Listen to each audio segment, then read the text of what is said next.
Muy buenas, gente. Yo soy el Cantamundos y os doy la bienvenida al Club de las Tormentas. Hoy vamos con la 10ª edición de preguntas y respuestas del Cosmer.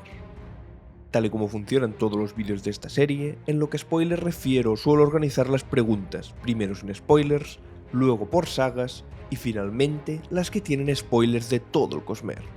Lo que sí que ya os digo siempre es que no voy a usar ninguna información de avances, es decir, no hay nada del prólogo del archivo 5 ni de proyectos secretos ni así. Empezaremos sin spoilers, con una pregunta de Matías OM. Dice así: ¿los acontecimientos narrados en el Metal Perdido cambian el orden recomendado de lectura del Cosmer? Pregunto porque ahora no sé si abordar primero la Era 2 o el archivo, debido a las palabras del autor. ¿Leer hasta Brazales de Duelo y de ahí todo el archivo para luego terminar con el Metal Perdido sería lo mejor? No sé qué hacer y no quiero hacer lío mezclando sagas. Buena pregunta. La verdad es que, primero dejemos claro esto, no existe un orden recomendado único. Cada uno tiene el suyo, el que recomienda él. En mi caso, yo hice un vídeo sobre esto hace tiempo, antes del Metal Perdido, y tengo que decir que tendré que hacerle un remake, ya que ahora sí que cambiaría mi recomendación. Igual que te ocurre a ti, yo no soy muy partidario de ir mezclando sagas, es decir, hacer los 3 primeros de Era 2, luego ir al archivo y luego volver con el cuarto de Era 2. Esto es algo que habrá gente a la que sí que le guste hacer, pero a mí personalmente no. Yo ahora mismo recomendaría hacer primero el archivo, los 4 libros, y luego ir a Era 2 y hacer los 4 libros de Era 2. Cuando salga el 5.º libro del archivo, a lo mejor cambia la cosa, pero por el momento esta es mi recomendación. Si me preguntáis por Historia Secreta, yo la recomiendo siempre cuanto antes mejor, justo después del Héroe de las Eras, pero esto ya sería un debate para otro vídeo. Siguiente, Luis del Río dice: si los planetas son esféricos, ¿por qué en el plano cognitivo son planos? Pues eso tiene una fácil explicación, y es porque así es como se los imagina la gente. Y no es porque sean terraplanistas, o rocharplanistas en su caso. Yo imagino que es más por la suma de los pensamientos colectivos. Aquí en la Tierra pasaría lo mismo. No es común pensar en la Tierra como un todo. Tú normalmente piensas pues en tu ciudad, o incluso más pequeño, en tu barrio o en las calles que hay alrededor de donde vives. Y cuando piensas en eso lo piensas en plano. Tú no te lo imaginas que en realidad tiene una superficie curva. Pues eso es lo que ocurriría. La suma de todos los habitantes del planeta pensando así de la región donde viven, hacen que en el reino cognitivo se sumen todas las regiones puestas una al lado de otro y acabe siendo todo un plano. O al menos es como yo lo entiendo. Sigamos. Skyfalls dice: yo tengo una duda. ¿Cómo va a terminar el Cosmer? Quiero decir, sabemos que Dragonsteel es lo último que va a salir, pero es el principio. ¿Cómo va a hacerlo para sorprender cuando ya sabemos cómo termina todo? ¿Y que Dragonsteel no sea solo una historia curiosa? ¿Quizás se desarrolle al final pero con flashbacks? Bueno, esta pregunta la he puesto por si alguien más tenía esta confusión, pero rápido de responder. Y es que Dragonsteel no será la última saga que se publique. Tal y como Sanderson lo tiene pensado ahora, Dragonsteel será la penúltima saga en publicar, siendo la última los 3 libros de la cuarta era de Nacidos de la Bruma, que a su vez también serán los libros que cronológicamente dentro del Cosmer ocurran más tarde. Así que no te preocupes, lo último que leeremos del Cosmer será lo que ocurra más tarde, por lo que no sabremos cómo termina todo hasta leer el último libro. Vayamos ahora con spoilers de Nacidos de la Bruma. Incluye el Metal Perdido, así que si aún no lo has leído te recomiendo que pares el vídeo. Empezamos. Vivido y por vivir pregunta: ¿por qué Hoyt parece estar con los Sangre Espectral al principio del vídeo, cuando Luz de Luna está hablando con Marasi en los camiones de camino a Vilming, pero luego claramente no lo está, hasta el punto de que Kelsier dice que solo tiene 3 agentes en la ciudad? Luz de Luna, Alma Doble y Nombres en Clave. Creo que aquí hay una pequeña confusión. Hoyt en ningún momento ha estado con los Sangre Espectral, al menos que sepamos, puede ser que en algún momento entre libros lo haya estado. Lo que ocurre es que tanto a Hoyt como a la nueva banda de Kelsier les interesa lo mismo durante este libro. En el capítulo 20 Luz de Luna dice esto: hacía tiempo que no sé si estoy vigilándolo yo a él o él me controla a mí. En la práctica, vigilamos los dos a las mismas terceras partes, siendo esta tercera parte a la que ambos vigilan el grupo. Es decir, no es que Hoyt sea un sangre espectral, sino que a los dos les interesa controlar y acabar con el grupo porque están atacando a Scadrial. Es decir, no es que Hoyt sea un sangre espectral, sino que tanto a los sangre espectral como a Hoyt les interesa acabar con el grupo. Siguiente. Una pregunta de Alberto Robles. Dice así: si un alomante muere atravesado por una bala de, por ejemplo, acero, ¿esa bala se convertirá en un clavo hemalúrgico? Pues aquí depende de la intención.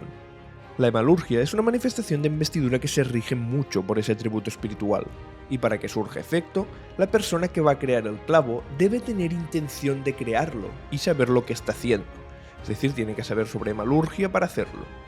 En resumen, respondiendo a tu pregunta, si el que dispara lo hace con la intención de crear un clavo hemalúrgico, sí que se va a crear.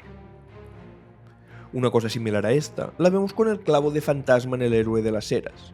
Este es resultado de una punta de espada que se queda clavada después de que ésta atravesara un brumoso, y pese a que quien atravesó el brumoso no tenía intención de crear el clavo, porque no conocía la hemalurgia, estaba siendo controlado por Ruina, porque él tenía un clavo a su vez que le permitía a la esquirla controlarlo. Lo que se provocó es que como Ruina sí que tenía intención de crear un clavo hemalúrgico con eso, se terminó creando, haciendo que Fantasma se convirtiera en un brumoso de peltre mediante hemalurgia.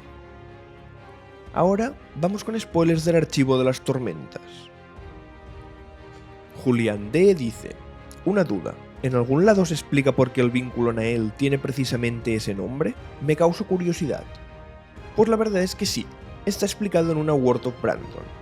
Nael es una palabra roshariana que significa vínculo a lo divino. Es curioso, porque vínculo Nael entonces significa vínculo a lo divino. Sanderson dijo que originariamente iba a llamarse simplemente Nael, sin la palabra vínculo, pero que se le añadió para que fuera más fácil para el lector. Eso parece un error, pero es algo que también existe en la Tierra.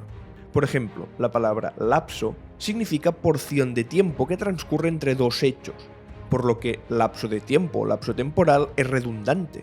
Lapso ya implica que es de tiempo, pero aún así es una expresión que se usa mucho, hasta el punto de que está reconocida por el diccionario.